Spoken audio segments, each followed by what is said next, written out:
Ed, a lot of the popular literature today, especially stuff that has been made popular by John Maxwell, talks about the fact that everything rises and falls on leadership. Can you talk about the role of leadership, and especially since we are with leaders right now throughout our churches, talk about their role in the comeback church?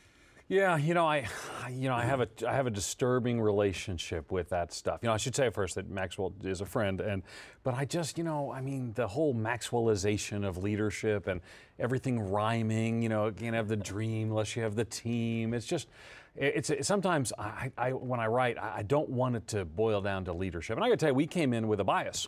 And all researchers have bias, just whether or not they tell you and whether or not they're honest when their biases are disproved. Well, I really did not want leadership to rise to the level of the top level, because we wanted it to be prayer. I wanted it to be getting more serious about the Word.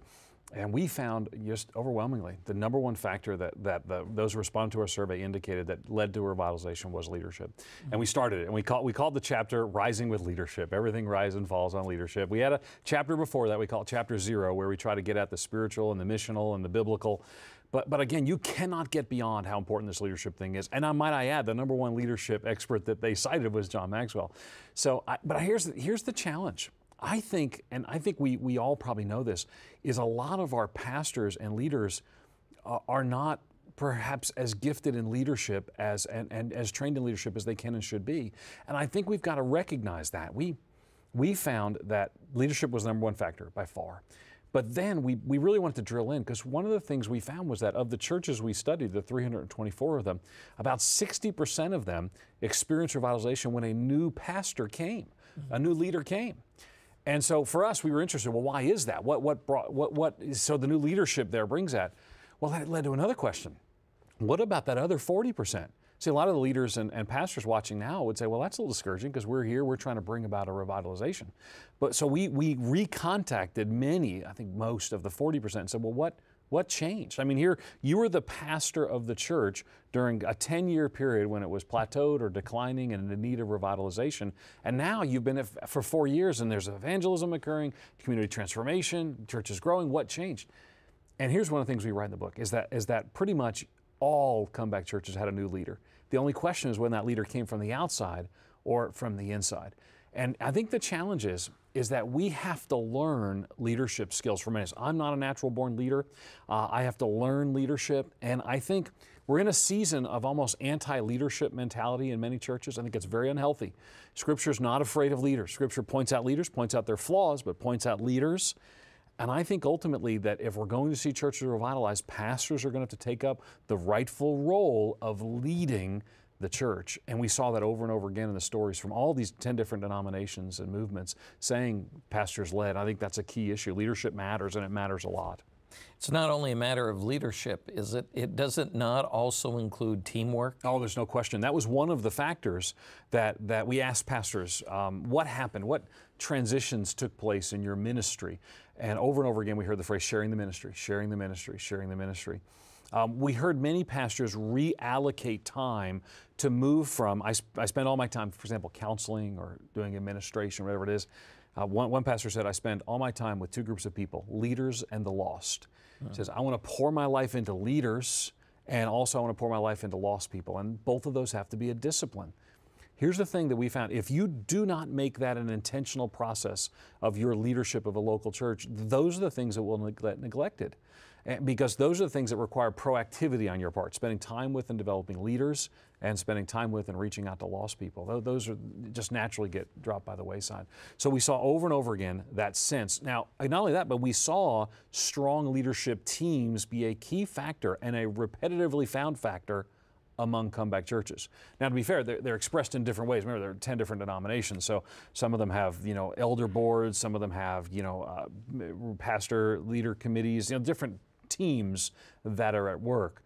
But no church that we found that experienced revitalization was revitalized by a pastor. It was revitalized by a team joining together in God's mission. The part of the challenge is, and my own experience has been when I was in one church. I've had the privilege of leading 3 churches through a revitalization process. The second church I led through the process, we walked in, they had an existing leadership team. And we found that they didn't want the church to grow. The church wanted the church to grow. The leadership team had gotten there for whatever reason, popularity or affluence, as sometimes we put people on leadership teams. And I just challenged them and said, well, let's look at what biblically defined leadership is. I said, here's what it is. Okay? And so we looked to what the scripture said if you don't fit that definition, this would be a good opportunity for you to step out of that role. And because I said to them, my job as your pastor is we're going to disciple together.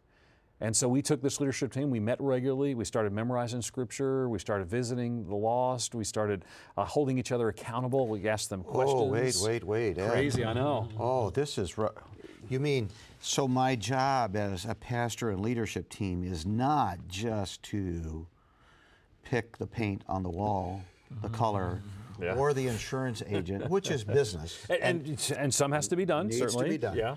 But you're saying that one of the most positive and powerful things that leadership teams can do is to engage in spiritual journey it's together. A crazy idea.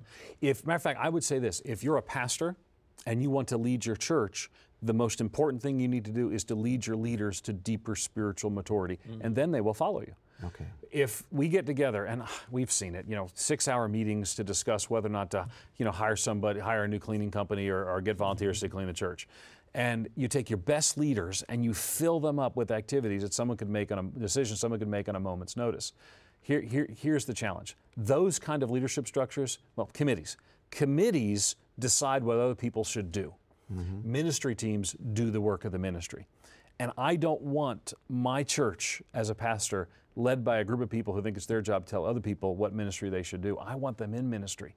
If you want your people to follow you as a pastor and a leader, you disciple them. And what we found in that leadership team is all of a sudden many of the people who kind of signed up because they got to tell other people what to do say, well, if I got to be memorizing scripture and being in the Word and sharing Christ and people are holding me accountable, I don't want to do that. So if the three of us were a part of a church board, an elder board of a small to medium-sized church, we would expect that in a revitalization church, in a church that's growing towards health, that some of our meeting would be spent in being on spiritual journey together and sharing the life of the Lord and what God's doing in our life and people we're meeting and encountering. Is that what I'm hearing you say? I would hope. If not, we're not exercising spiritual leadership. We're exercising, what we've done is we've brought in the concepts of American business and governance into the church and called it the gospel. And I think we need to be careful about that. Now, I'm not anti those decisions. Yes. But I think ultimately, to use the example, if we're the leadership team, I want to say, how's the church doing? What's God doing in the church? What direction do we need to go? Oh, and someone needs to figure out the new copy of your contract. We trust you, Gary. You go ahead and figure out the new copy of your contract. But what happens is you have people... Just don't ask Gary to pick the paint on the wall. Exactly. Paint on the wall is Larry's job. And, but it's finding people you trust in those roles and letting them do it. Again, when you build a structure that the goal is that every decision will be run through that structure, you end up with a dysfunctional system. A structure should be like a skeleton. We reference this in the book. And a skeleton is a remarkable thing. You have one right now, and yet nobody can see it. It happens in the background. It's all being done. When all you talk about, so many churches, they're run by the business, not by the mission. And so what happens is when you see a skeleton, it's a scary thing. Well, a structure should be in the background so the mission of the gospel, the mission of the church can be pressed forward.